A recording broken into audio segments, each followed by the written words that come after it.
Il faut retenir qu'en Côte d'Ivoire, le seul et l'unique réconciliateur s'appelle le président de la République, son Excellence M. Alassane Ouattara. Ce n'est pas moi qui réconcilie les Ivoiriens. Moi, je ne suis qu'un instrument à sa disposition.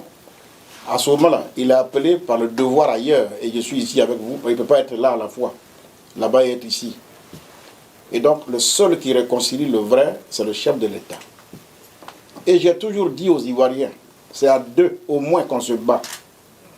Si c'est à deux qu'on se bat, pour se réconcilier, il faut qu'on soit au moins à deux. Toi et moi, on a fait palabre. Si toi, tu veux qu'on aille à la paix, que je ne suis pas prêt, toi seul, tu peux aller à la réconciliation avec toi-même. C'est forcément avec moi. Donc, c'est à deux qu'on fait la paix. Quand les Ivoiriens disent qu'ils ne sentent pas la paix, excusez-moi, bon, je ne suis pas là pour eux. Mais il y a 20 mois, Gbagbo était en Côte d'Ivoire, en France, ou en Belgique. Tous les Kone Katina étaient au Ghana. Tous les réfugiés étaient encore dans leur coin. Et il y a 20 mois, chacun se posait la question parce que Gbagbo était condamné à 20 ans de prison. C'est pas ça? Tout le monde s'interrogeait. Aujourd'hui, on est bien loin de cette situation. Gbagbo est rentré au pays. Quel est l'Ivoirien qui peut manifestement, si tu ne peux pas faire preuve de mauvaise foi, dire que rien ne se fait? Moi, je vais vous dire une chose. J'ai cette sale habitude de voyager la nuit très souvent. Il y a 20 mois, même quand on fait la campagne présidentielle, quand vous prenez l'autoroute d'Abidjan jusqu'à Yamoussoukro, à partir de 18h, il n'y a plus de voitures sur cette route-là. Tellement les Ivoiriens avaient peur. Parce que chaque jour, quand on dort, on attend que quelque chose, il va y avoir quelque chose demain. Ah, il semble que demain, allez faire vos provisions, allez au supermarché. Les gens sont assis, ils vont payer des bouteilles d'huile, de gaz pour garder chez eux, parce que demain, il va y avoir bang bang, il va y avoir ceci. On était dans cette hantise-là. Aujourd'hui, prenez l'autoroute à partir qu'on appelle ça, Agban déjà là, bouchon. Vous mettez 4 heures de Agban jusqu'à Yopougon. Et même l'autoroute jusqu'au premier péage, vous mettrez 5 heures. Et les Ivoiriens n'ont plus peur de voyager la nuit.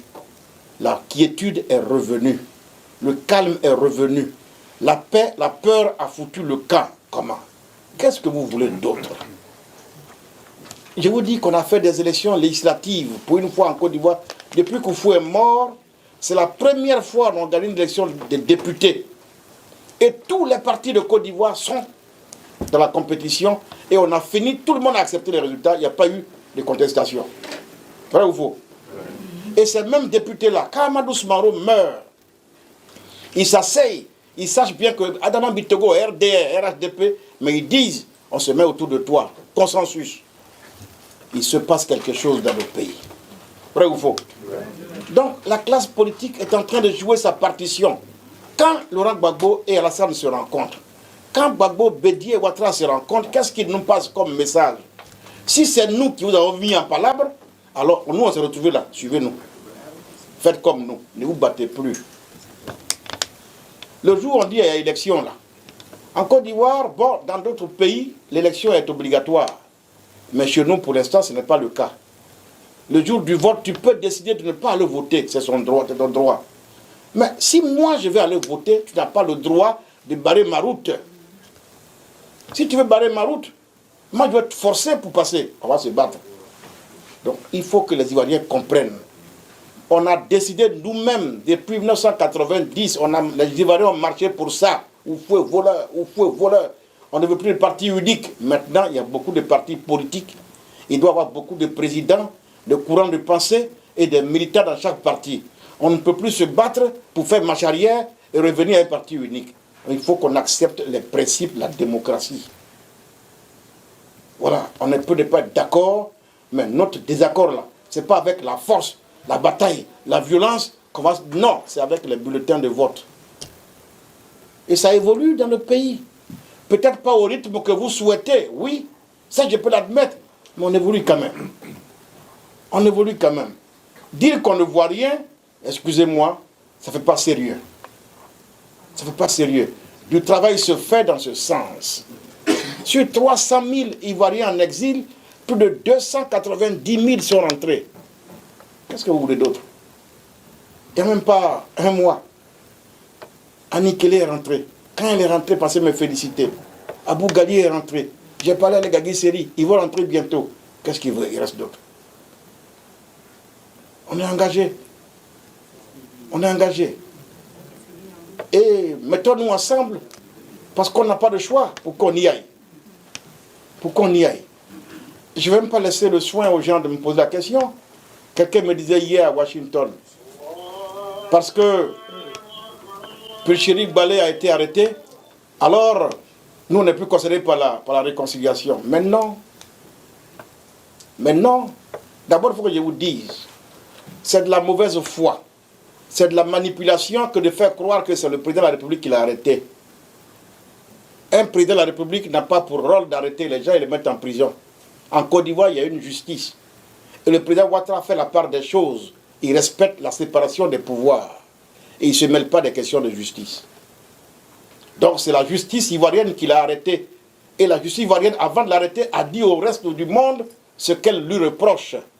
Et vous me direz, oui, on n'a pas de réconciliation et puis on arrête les gens. Oui, la réconciliation, elle a lieu dans un état de droit. C'est pas parce qu'on dit qu'on est en réconciliation que vous allez braquer quelqu'un et puis on va vous laisser. Vous allez voler une banque et puis on va vous laisser. Vous allez insulter et puis on va vous laisser. Non, la réconciliation, elle a lieu dans un état de droit. Il faut que ce soit clair. Il faut que ce soit clair. Et donc, nous sommes en plein engagés dans cette réconciliation. Mais comme je le répète et j'aime à le dire, l'état de droit reste l'état de droit. La Côte d'Ivoire reste l'état de droit. Donc, passons à autre chose. Avançons. Mais sur ce chantier-là, nous sommes déterminés et la Côte d'Ivoire avance. Parce que nous savons que tant qu'on n'est pas unis, si on est divisé, plus rien ne nous sera possible. Alors que nous avons l'obligation